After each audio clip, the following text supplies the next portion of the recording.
Hello, everyone. I'm Alan MacLeod, senior staff writer and podcast producer. And this week, I'm the host of the MintCast podcast.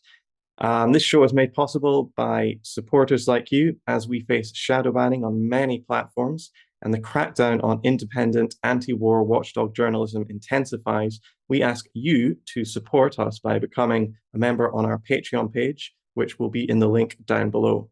The MintCast podcast is also available on all your favorite podcast platforms. And if you're not in an economic position to support us, you can still support us by sharing the stream or the audio or the video, or giving us a like or a 5-star rating. Now, today we're going to zoom out and really look at the big picture of how the United States and the world itself works. And to do that, today we are joined by a brilliant academic and a historian, Aaron Good. Aaron is the co-author of the book American Exception, Empire and the Deep State. He's also the host of the American Exception podcast, which I was recently on, so check that out as well. Welcome to the show, Aaron. Hey, thanks for having me. Great to talk to you again. So I was riffing through your book, American Exception, Empire and the Deep State recently, and you sketched out how, regardless of who's voted into office, real power really isn't challenged, how, Team Red and Team Blue are basically on the same side on most issues, and therefore US policy remains the same. Could you explain how this really works in practice? You call it a tripartite state in the book, right? Right, I do. And that formulation is something I could explain. Maybe it would be best to start with what's happened to the U.S., what happened to the U.S. in the 20th century, and then how it led to other 20th century developments, and then get into the tripartite state. So I'll try to make this flow sort of logically if I can. Okay.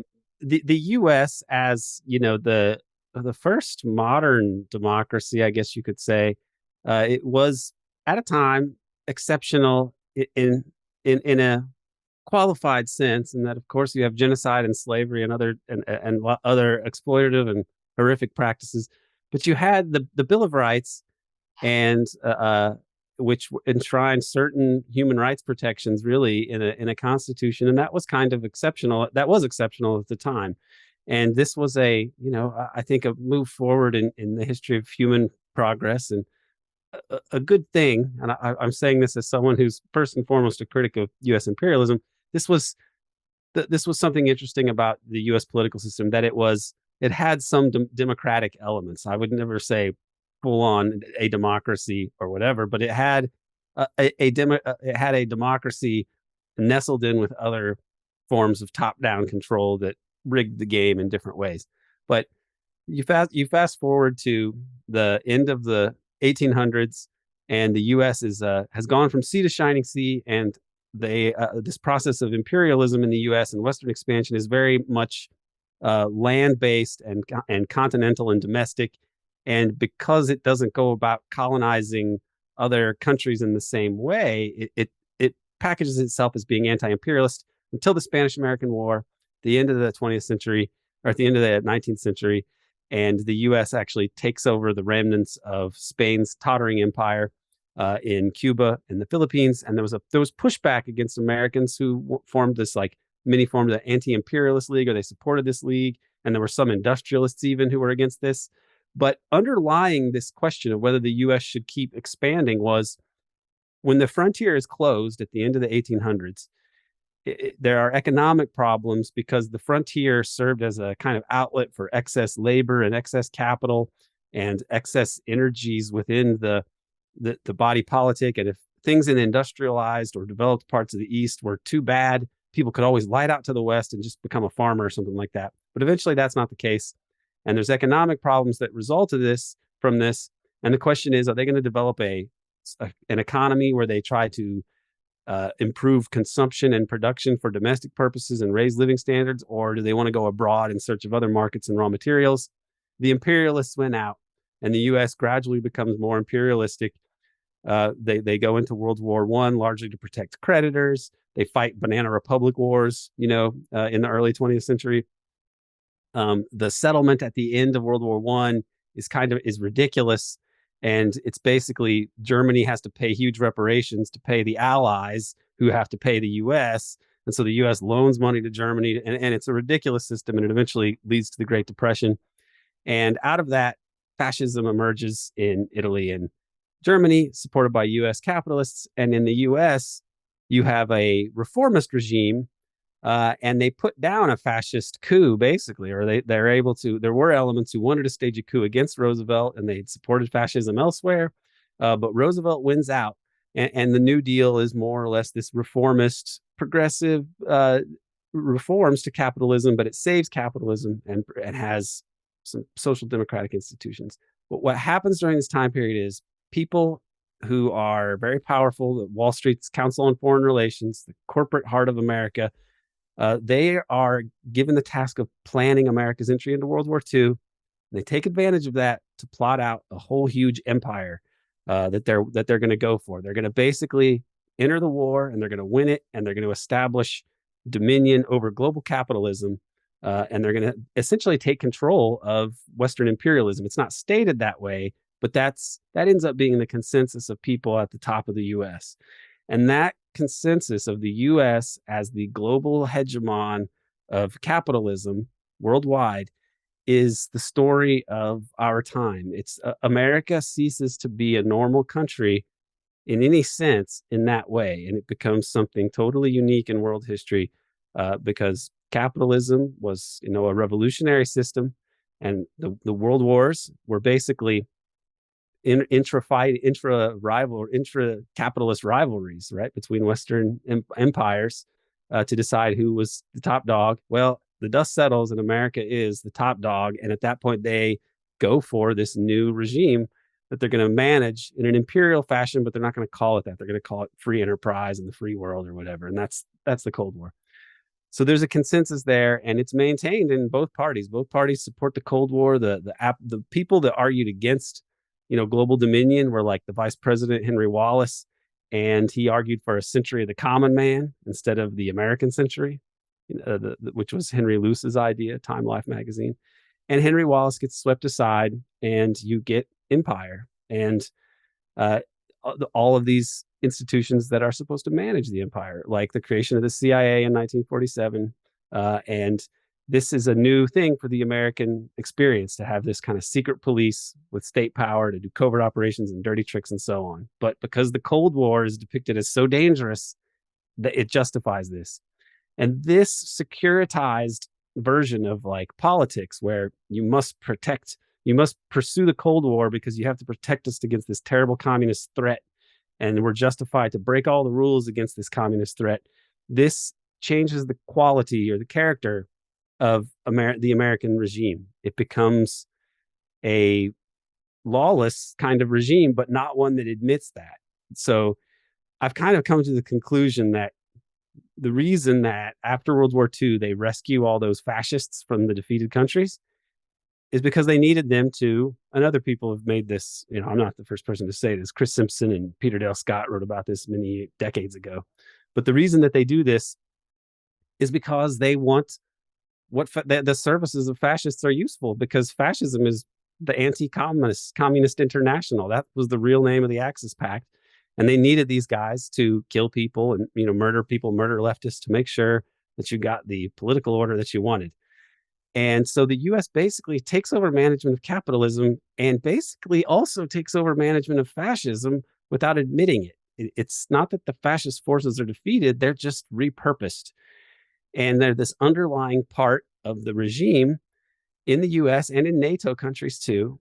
And on certain occasions, they surface in ways that show us that there is a governing power, a reigning sovereign power that limits what democracy can actually do in the United States. The most obvious and egregious case of this kind of intervention in politics and democratic politics is the Kennedy assassination, John Kennedy assassination.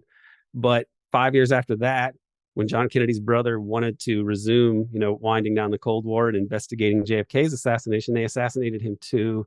There was a stolen election in 1968 where Nixon sabotaged peace talks. There's a stolen election in 1980, you could argue, with Jimmy Carter having Reagan people sabotage the negotiations with Iran over the hostages. There are these other incidents where we see this sort of darker hand intervene, and it limits politics and shifts it back to this imperialist consensus.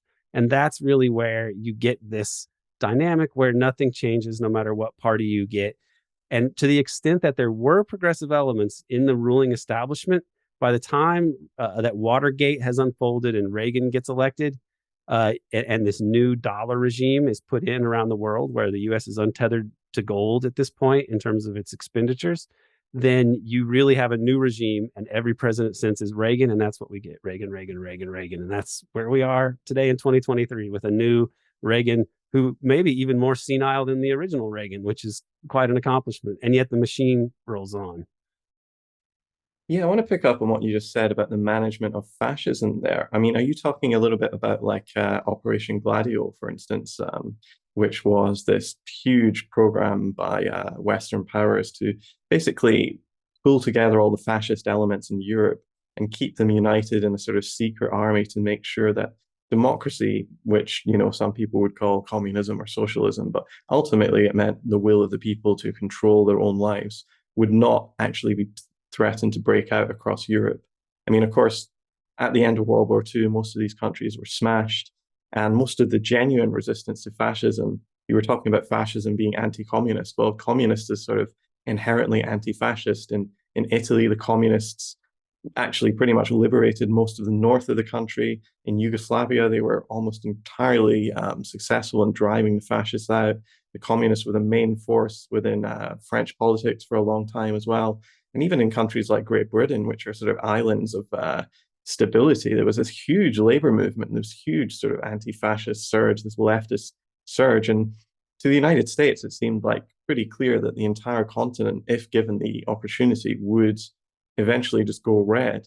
And, you know, we even know for sure that the United States organized this huge interference in the Italian elections right after World War II, whereby they had this enormous, you know, letter writing campaign from Italian Americans sending their cousins and their friends over in the motherland these messages warning that the United States would never stand for this kind of thing, even importing mafia figures from places like New Jersey and New York and Chicago back into Italy to try to disrupt the communists and try to push up these sorts of Christian right-wing Democrats, or so they call themselves, but basically conservative forces, even working with the church as well there, which is still very powerful. And it went all the way up to, like, you know, assassinating politicians in Italy. And, you know, it's called Operation Gladio because that's the word for the gladiator's sword. But ultimately, this was going on all over Europe in many places. It's just that we actually have the documents for the Italian side. And much of this was going on because, you know, at the behest of the CIA, who were really had this very controlling hand in European politics. I mean, we like to think of the CIA, well, I don't know if we like to, but most people who are politically engaged know about CIA coup operations in places like Guatemala to get rid of Jacobo Arbenz in the 1950s, or in the 1970s, making the economy scream in Chile and leading to the ouster of Salvador Allende and his replacement with the fascist dictator General Pinochet, or, you know, even the CIA getting involved in African politics or Asian politics. But a lot of the time, we don't really think about how the CIA is actually, like, you know, deep into the center of European politics as well. I know the CIA comes up a lot in your work, and as a historian of the US empire, I don't know, I think it's kind of impossible to talk about the subject of empire without really talking about the CIA. So could you, like, just sketch out where it actually came from? Because a lot of people don't know that, and also what its function is in today's society. Well, the CIA takes on functions that had been performed in other ways before the existence of the CIA. But in 1947, they're writing this National Security Act, and it is determined by people like Alan Dulles and Ferdinand Eberstadt and James Forrestal, who are all connected to Wall Street law firms, that there needs to be this central intelligence agency. In fact, Alan Dulles, the notorious CIA director, he was actually the vice president of the CFR when they wrote the War and Peace Studies Project. And then later he was the president I believe after World War II, for a number of years, he was actually the president of the Council on Foreign Relations, which is Wall Street's big think tank. They're still around today. And he wrote a volume of the War and Peace Studies Project, planning World War II plans for the U.S. That is still classified. And people speculate they were on sovereignty and security. And people speculate that this may have been where he was actually calling for the need to create something like the CIA, because it seems logical based on what actually did happen. But they argued for this agency to be created. Wall Street bankers, like as I said, or lawyers like Alan Dulles was at Sullivan Cromwell, representing the biggest corporations, transnational corporations in the world.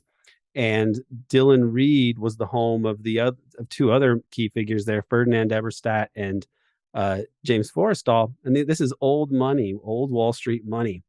And the way that they established the CIA is ostensibly to deal with the problem of intelligence for the president, that the president was getting the, Navy intelligence would say this, and the State Department says this, and the Army says this, and the Energy Department says this. It's too confusing.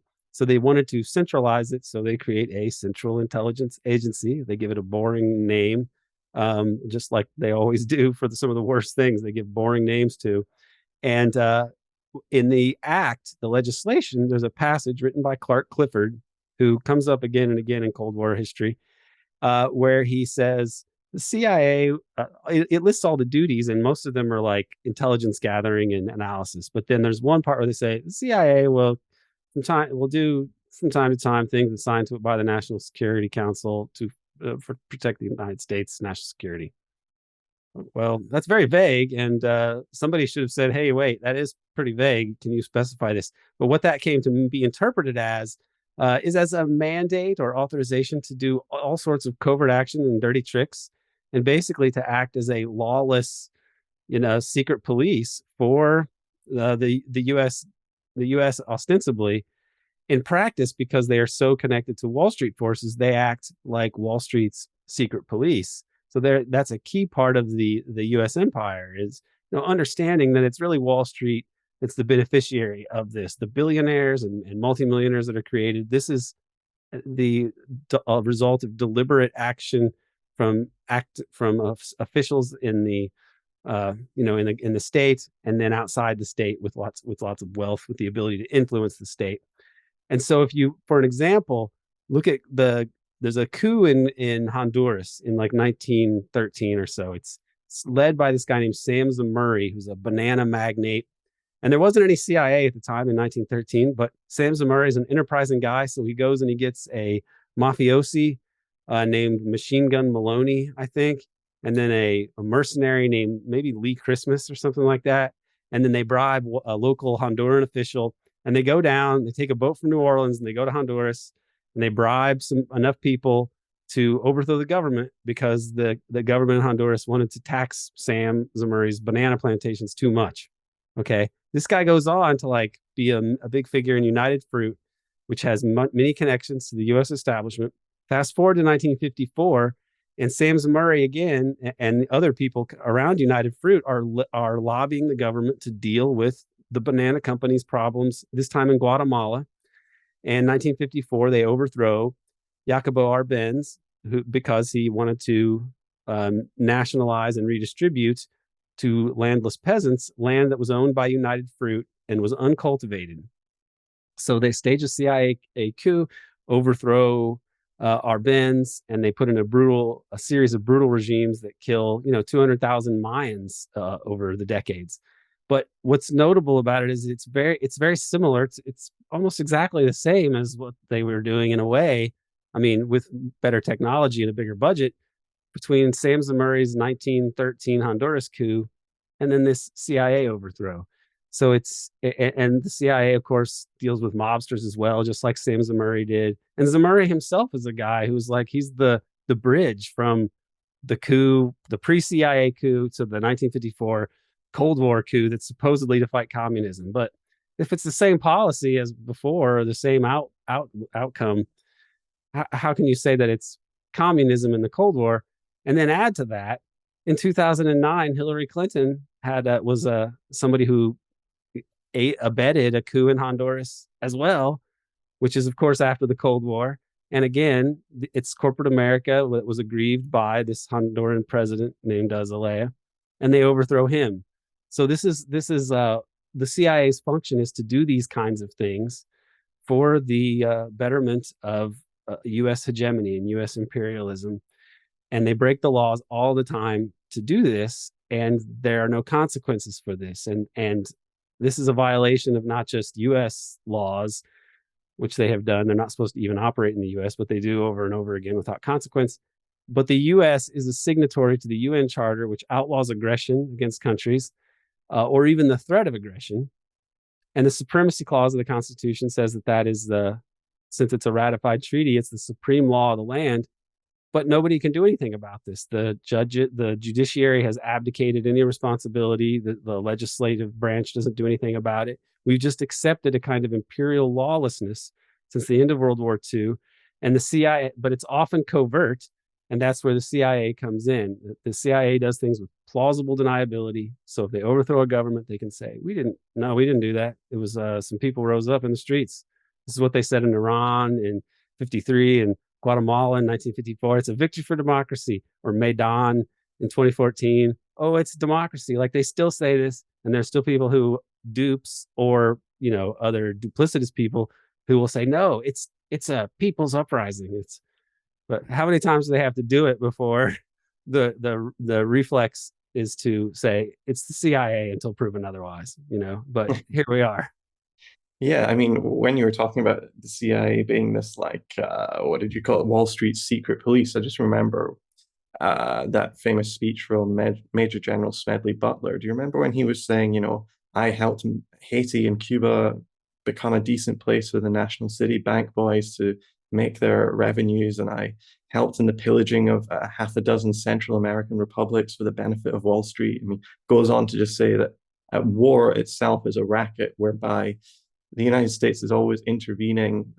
I hate the word intervene, actually, attacking other countries for the benefit of huge industrialists and huge powerful interests. It's not in the interest generally of American people to go to war constantly. It's not in the interest of ordinary people to have to pay either in blood or in dollars for being at war for 227 out of the 247 years the country has been independent or anything. So yeah, it just seems to go on, and the CIA seems to be at the center of all of this historically.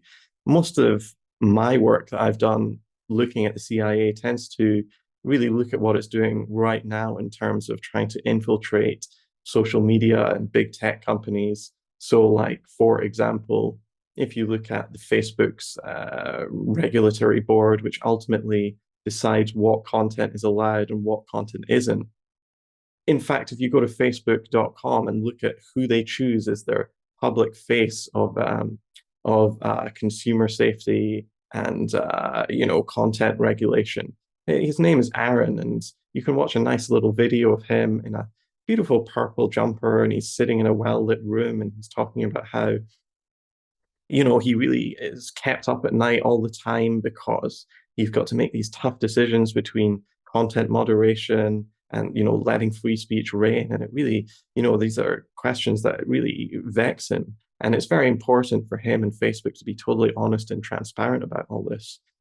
But at the same time, they're not being completely honest and transparent about who Aaron is, because Aaron Berman, what is his name, was until 2019 one of the highest ranking members of the CIA.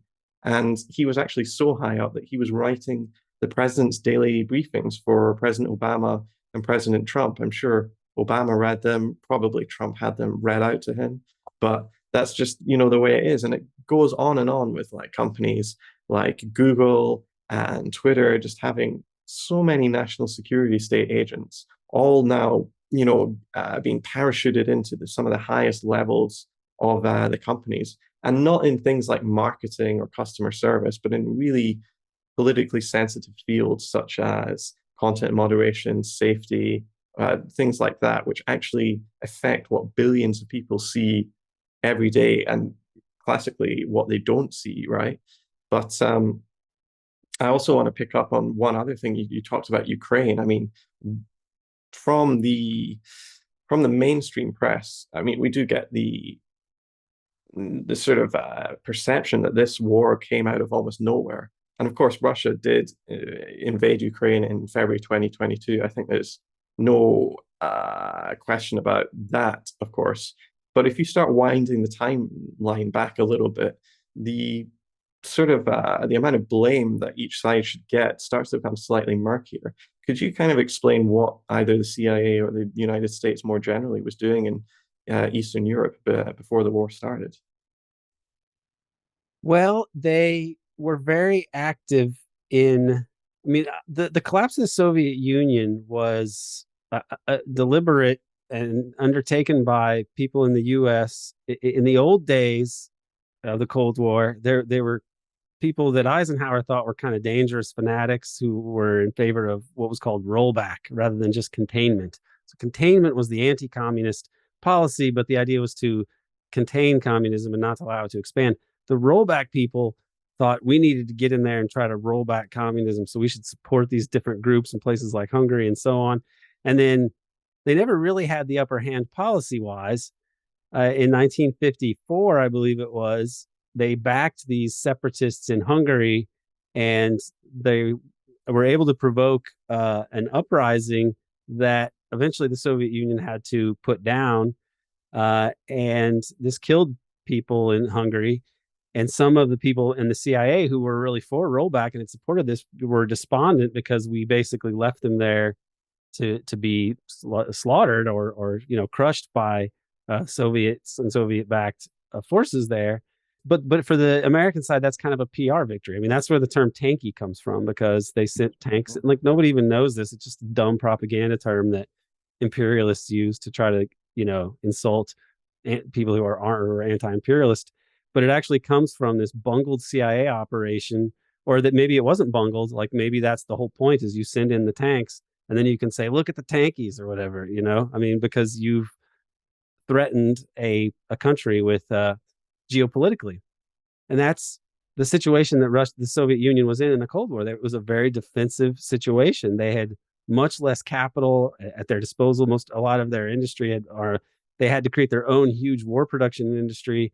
And there was a lot of brain drain in Eastern Europe and so on. And life behind the Iron Curtain was kind of hard, but it was, the West wanted it to be that way. The West didn't want there to be trade between Europe and the Soviet bloc, and that was why they ginned up the Cold War the way that they did. When they finally succeed in rolling communism back in the early 90s, they had done a number of things. They supported Afghan mujahideen, jihad crazies, right? These jihadists that they put in, which were not really an organic thing in the Muslim world the way that they appeared. I mean, there were fundamentalist Muslims in different places, but this creation of a militant, weaponized, current in Islam, it dates to British chicanery and with the Muslim Brotherhood in Egypt, and then the U.S. kind of adopts that, and they really ramp it up in the 70s. So you have this Afghanistan problem, you have these loans that are made to Eastern Bloc countries,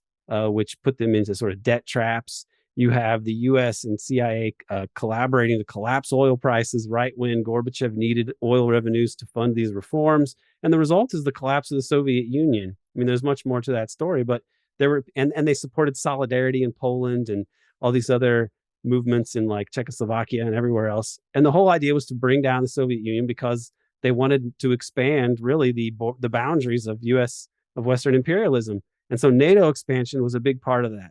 They promised Gorbachev that NATO would move not 1 inch to the east as a condition for allowing the reunification of Germany, and they break that promise.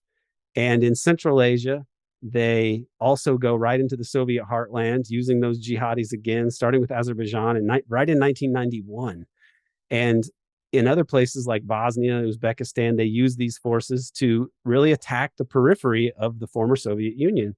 So and Ukraine is especially sensitive to Russia because it really, a lot of Ukraine, there's no logical reason why it is not part of Russia. It's like they're culturally Russian, not, really not, they're much closer to Russia than they are to the western part of Ukraine. They were historically a part of Russia. They are geopolitically indispensable for Russia because it's their access to the only warm water port really in Crimea. And so it was known that this was a huge red line for Russia if the U.S. was to attempt to like bring Ukraine over to NATO. And even CIA director now, Burns, he was an ambassador at the time back in 2008. A lot of people have seen that diplomatic cable from him, where he says "niet" means "niet," and he just talks about how everybody in Russia sees NATO expansion into Ukraine as a totally unacceptable red line, could lead to a civil war, and then Russia would have to decide whether to intervene or not, and they really don't want to do that. Eventually, the U.S. decides. I think in part because of Syria, what happens in Syria, the fact that Russia is able to stop Syria's the U.S. regime change in Syria. They'd sent in all those Islamists and so on in Syria to try to overthrow Assad, and using the Arab Spring protests and stuff as a pretext. And the U.S. backs that, billions and billions of dollars, sort of a new mujahideen like the Afghanistan, except maybe an even bigger project. And that fails in large part because Russia comes to the aid of the Syrians, because they don't want to see this. They don't want jihadis sent into their own territory. They don't want to lose a port they have access to in Syria, and a number of reasons. They just support an ally there that the U.S. was trying to destroy. And I think that had something to do with why they went forward so recklessly with Maidan in 2014. But there's huge amounts of support for these U.S.-friendly elements of Ukrainian society, and probably a lot of the Ukrainian oligarchs too, who have vast sums that are aligned to the West. They were probably putting money in, huge amounts of money into that as well. So you have a lot of money there to manipulate politics. They don't win an election, but they're able to stage the Maidan coup and overturn an election because the leader was going to strike us some deals that were not friendly, but more like cooperative and have a modus vivendi with Russia. And the U.S. didn't want that. And they wanted them to take an IMF plan and to be aligned with Europe. So they eventually, used these Maidan protests and to effect a coup, complete with one of the CIA's favorite, chestnuts, which is having snipers shoot protesters so that you can say, to create chaos, and then you can say, oh, the regime's goons are cracking down and this thuggery is unacceptable. And, it can be used to affect the final stages of a coup. And that's what happened. So they put in a puppet there. And this is, there was another attempt in, like, I think it was 2004, the Orange Revolution or whatever, all these different color revolutions or CIA productions backed with CIA cutouts like George Soros. Okay. Problem with George Soros isn't that he's part of a, Jewish conspiracy. The problem with George Soros is that he's often a conspirator for Western imperialism and for capitalism. Okay. And Soros and other people backed these kind of operations. Pierre Omidyar was a guy who runs the Intercept. He's That's like, right. I guess, Yeah. I don't even know if you call him a competitor of MintPress, because they're sort of your opposite or something. Because they're like an intelligence outlet that poses as or intelligence connected entity through Omidyar. It seems pretty obvious, but they always spin things in a vaguely, imperial friendly way. But all these forces are brought to bear to affect this coup in Ukraine and turn it into a NATO bastion on Russia's border, a horrendous threat from the perspective of the Russians. I mean, recall what the U.S. did in Cuba with the Cuban Missile Crisis, and that was when the U.S. had probably its most anti-imperialist president, in the modern, in the last, since the U.S. became a global empire. If that makes any sense, which doesn't make any sense, which is how you end up with this weird assassination outcome for the Kennedy presidency. But the point is that this imperial, like in a place like Russia or the U.S. that has nuclear weapons and is a nuclear power, is to be placed under a threat from nuclear missiles right on your doorstep is never going to be acceptable to them. And we can talk about Russia violating international law by invading Ukraine, which it did. The problem is that the U.S. violated international law by overthrowing Ukraine's government and turning it into a NATO fortress. So, I know they didn't formally join NATO, but they're a de facto NATO member. I mean, all those weapons and so on, it's the only thing is that they can't invoke, an article of mutual defense or something. But this is quite a thing. The U.S. would never have tolerated this were it to happen in Mexico. And we already know this because Cuba was a similar situation. Like, the argument that they make now of, like, they're a sovereign country with the right by international law to ally with whoever they want. Well, we've already tested what the U.S. would do in that situation with Cuba, or you could say even with Grenada, and those were indigenous revolutions that put in governments that the U.S. didn't like. So it's if you're going to be realistically look at politics, this is, you're once you get into threatening nuclear, annihilation or nuclear bullying, or nuclear coercion, which is what a NATO Ukraine would be.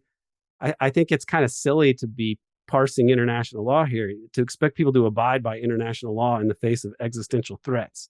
And that's the position that Russia is in. So it's not even a matter of justifying this or that. It's a matter of knowing when questions of justice are relevant or when they are not. And I think with existential threats, you have to add that to your thinking. And they, of course, they haven't wanted to do that with Ukraine. They've wanted to just depict it as Russian aggression and so on, that they're, protecting Ukrainian people from Russian aggression. But 400,000 or so Ukrainians are dead and they don't have any chance of winning. It's getting harder to make the argument that we're there to help Ukraine. Yeah, I mean, I interviewed United Nations high United Nations official on this program a couple of weeks ago, Alfred Desaias, and I think I agree with him when he said, when you look at international law, it's absolutely clear that the Russians broke it by invading Ukraine. That is the crime of aggression.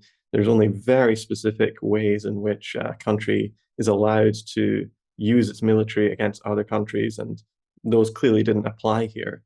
But at the same time is that we can condemn Putin as much as we want, and we can even, bring charges against him in the International Criminal Court, as is what's going on. I don't think there's very much likelihood of that actually coming to bear, because generally the people that the ICC actually prosecute tend to be powerless ex-leaders of some of the poorest countries in the world, and Vladimir Putin certainly isn't powerless. And not only that, Desaias was talking about how uh, even though it's not defensible, it was still the invasion was still completely provoked by NATO. And if we're going to be minimally honest about um, uh, prosecuting Putin, which in a perfect world might happen, but in a perfect world we'd also be prosecuting people like Tony Blair and George Bush for their crimes in Iraq and Afghanistan, or Obama for drone bombing 7 different countries simultaneously. So when we start talking about international law, it's always selectively applied, and it tends to be pretty much always selectively applied by the victors and the powerful against their foes, rather than uniquely one rule for everyone.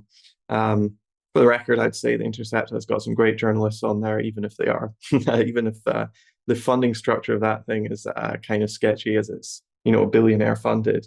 And you mentioned George Soros before. I kind of tend to shy away from talking about Soros, because just if you look online, the amount of stuff about him is there's just this cavalcade of absolute anti-Semitic nonsense from the far right, talking about even Elon Musk gets involved in this, talking about how he's an enemy of humanity and he must be stopped, etc.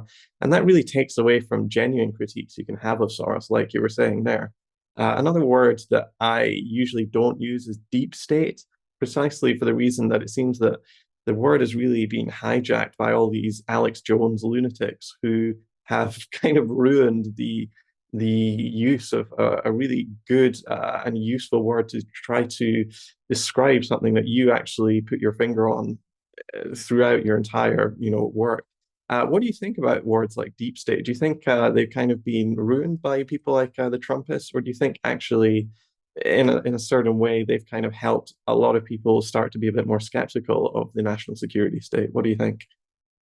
I mean, Trump did not help things by bastardizing the word, and his version of the deep state is not really coherent or sensible. And that follows, I guess, in the Alex Jones tradition. Um, it's the term comes from Turkey, where eventually it emerged that there was a network that would override democracy periodically, staging coups and using false flag violence. They called it Derin Devlet, I believe, is the translation, which translates to deep state. And a European scholar named Ola Tanander wrote about the deep state an essay around 2008 or 9 called "Approaching the Deep State of the West," I believe. And this is a brilliant essay, and Ola's become a friend of mine.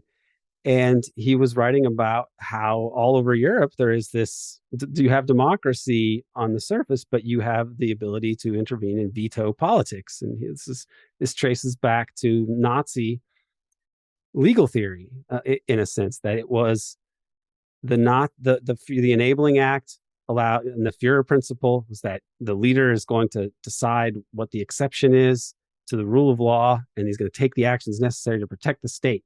And that's the kind of logic of securitized politics, and that is not democratic, which relies on openness and transparency and consensus, whereas this sort of dark securitized politics relies on secrecy and hierarchy and lawlessness.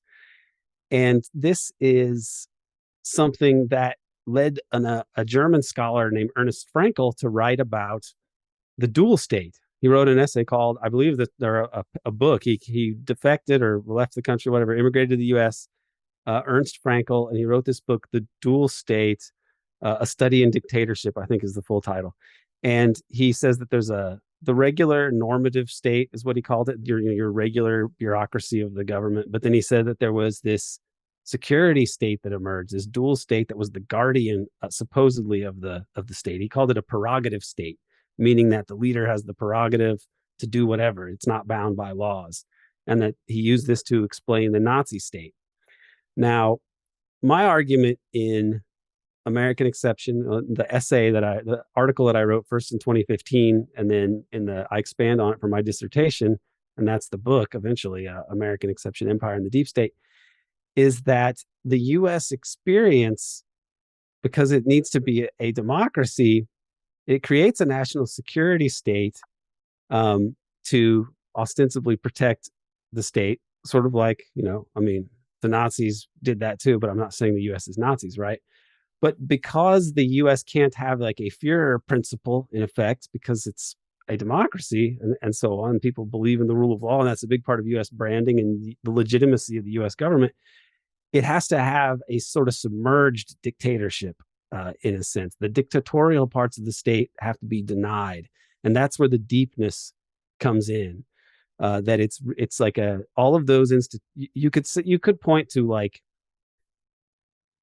entities or organizations at points in the American system that might be able to like exert top-down control in some way, right? In a specific way to do dictatorial secret things and so on.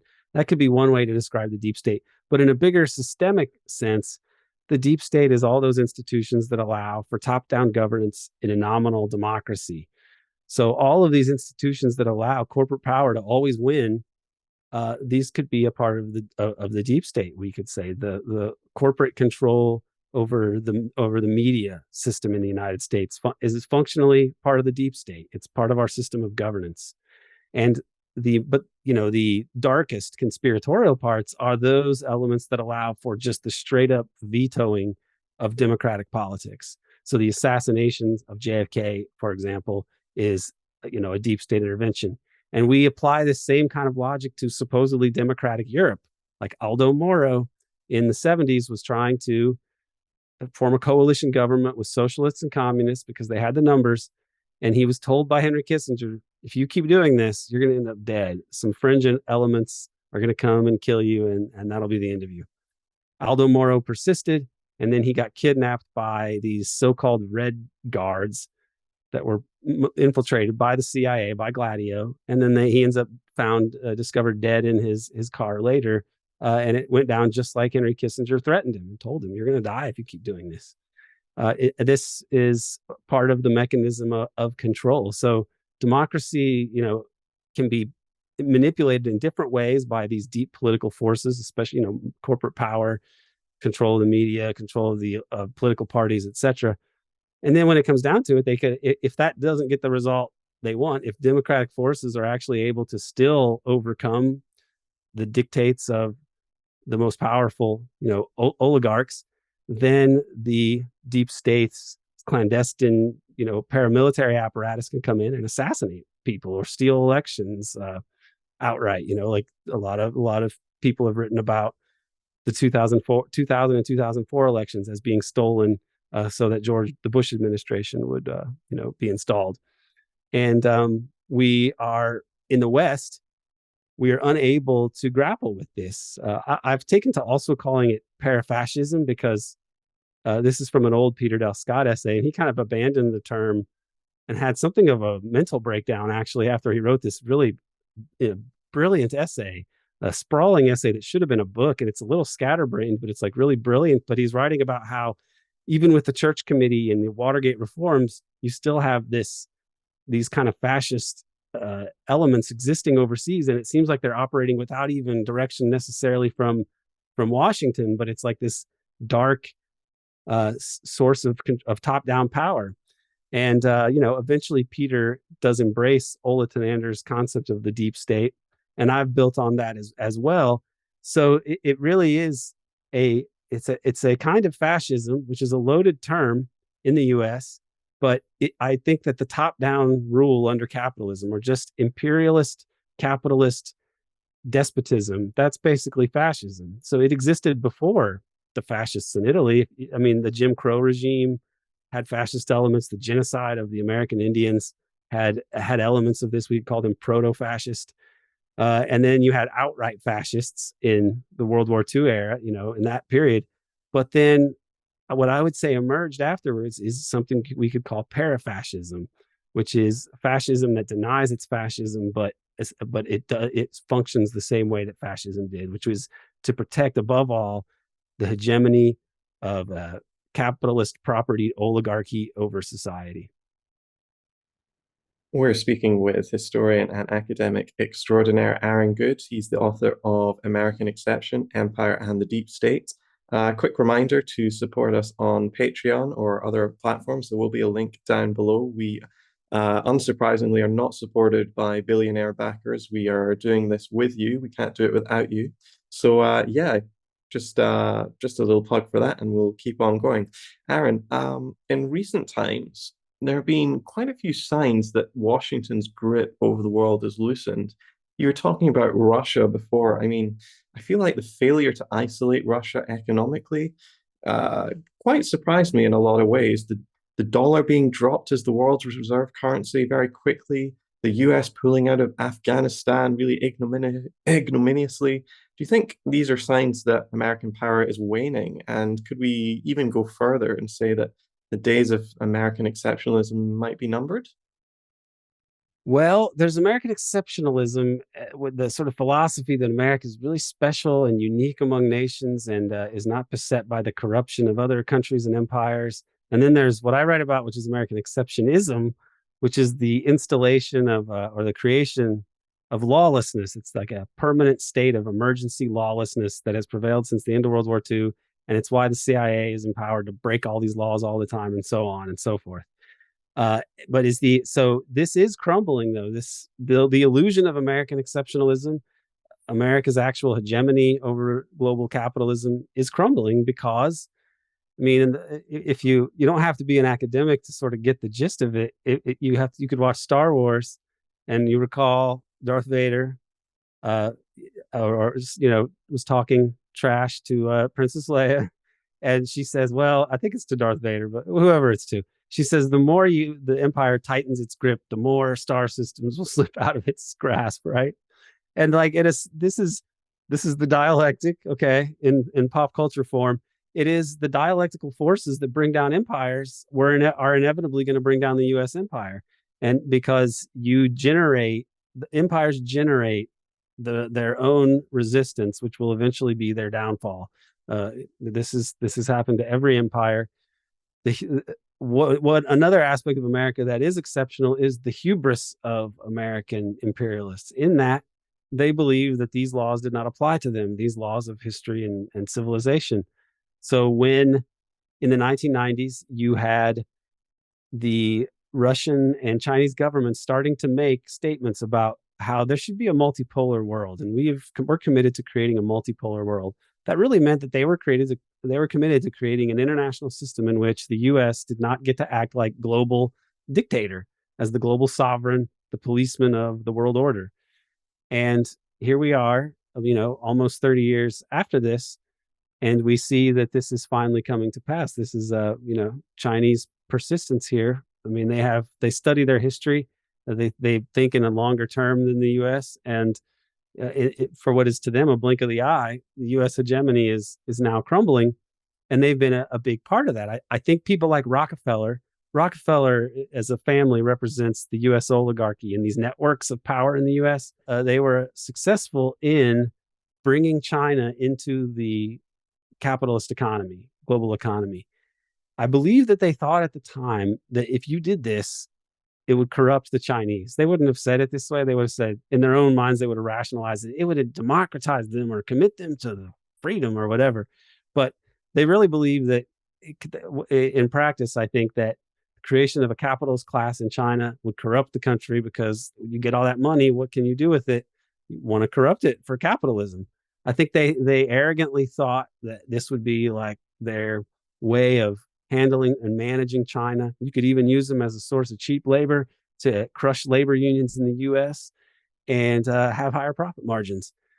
But the Chinese were very, very patient and diligent, playing within the system that the US created, and eventually acquired the technological and economic and industrial wherewithal to be a counterbalancing force in the global economy to US hegemony. And so this US system, which essentially says to every country out there in the world, do what we say or else. And then what does that entail? Well, it just means that our corporations and our economic interests are to be allowed to buy up whatever they want to buy up and to screw you as much as we want for as long as we want, which will be forever.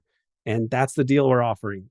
Surprisingly, countries don't like this. And now that there's a chance to have an alternative, they're doing that. And so it's the US is the one that's creating this. It's all like, oh, we got to compete with China. What's China doing here and China doing there? It's the US's fault for acting this way.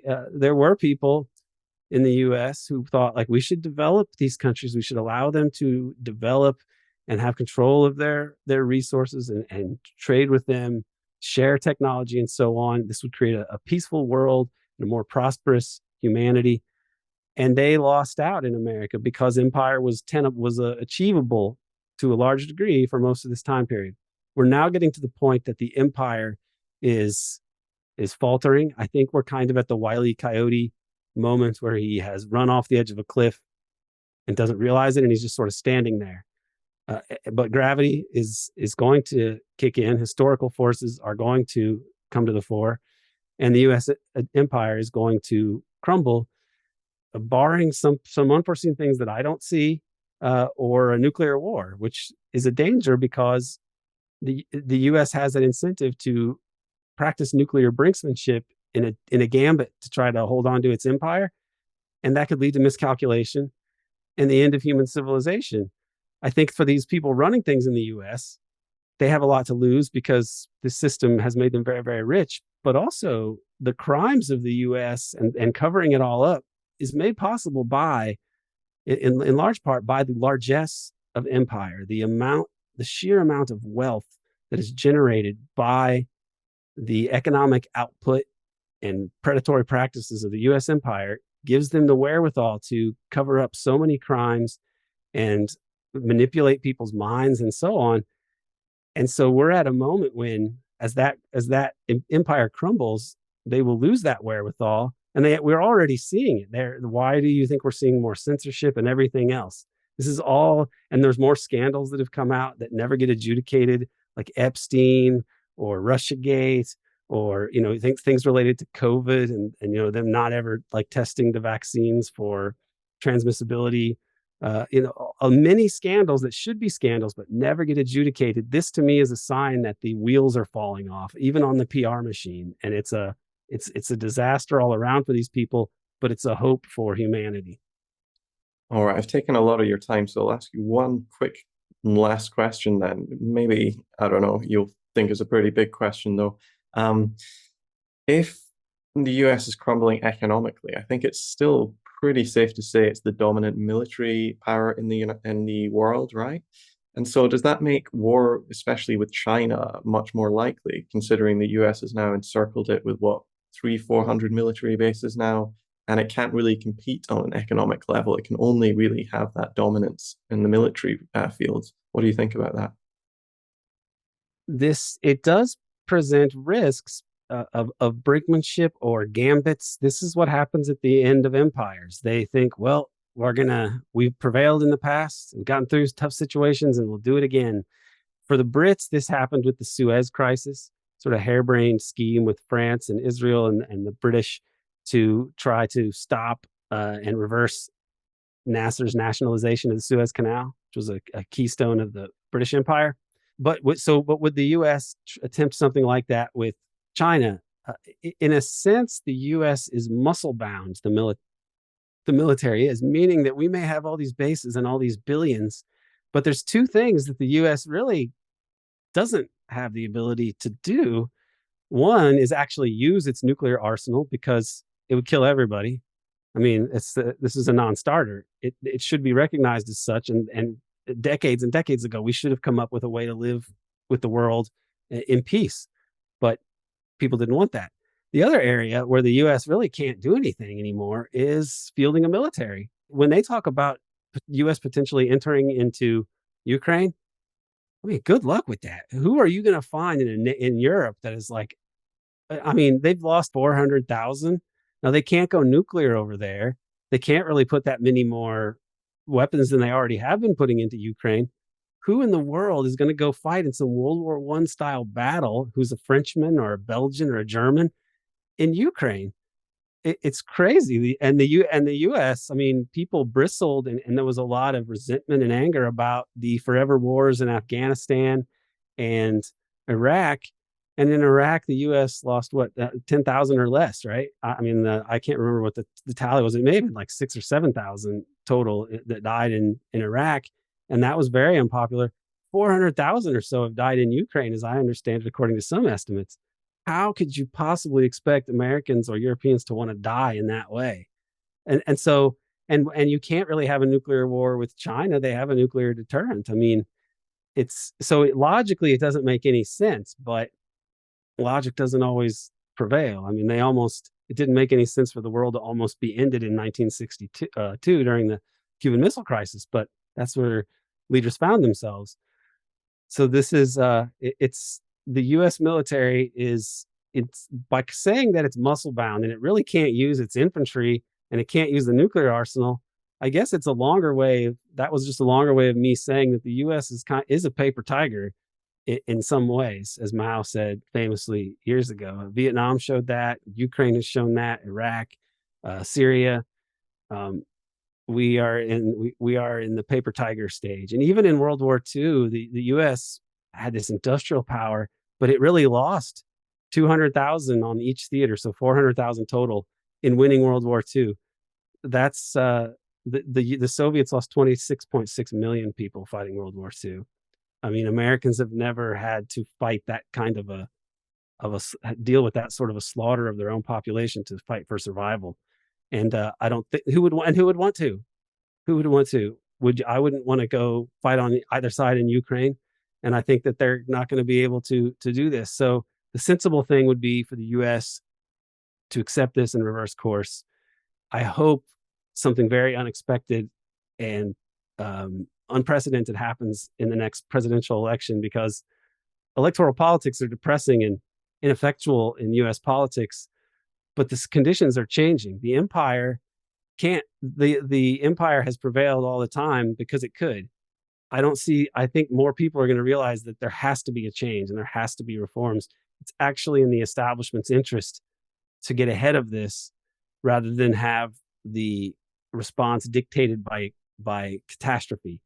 And I hope perhaps that we will see something positive happen in 2024.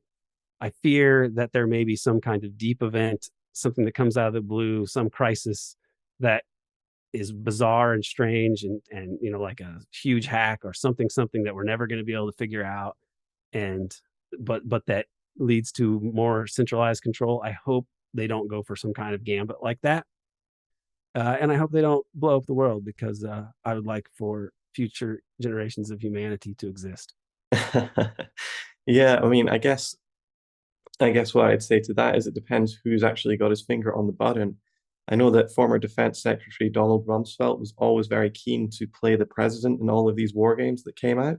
And it was also said that in every single war game that they ever played, Rumsfeld ended up nuking the entire world. So it really does depend who is in the White House. I think sometimes it is important who's actually in the Oval Office.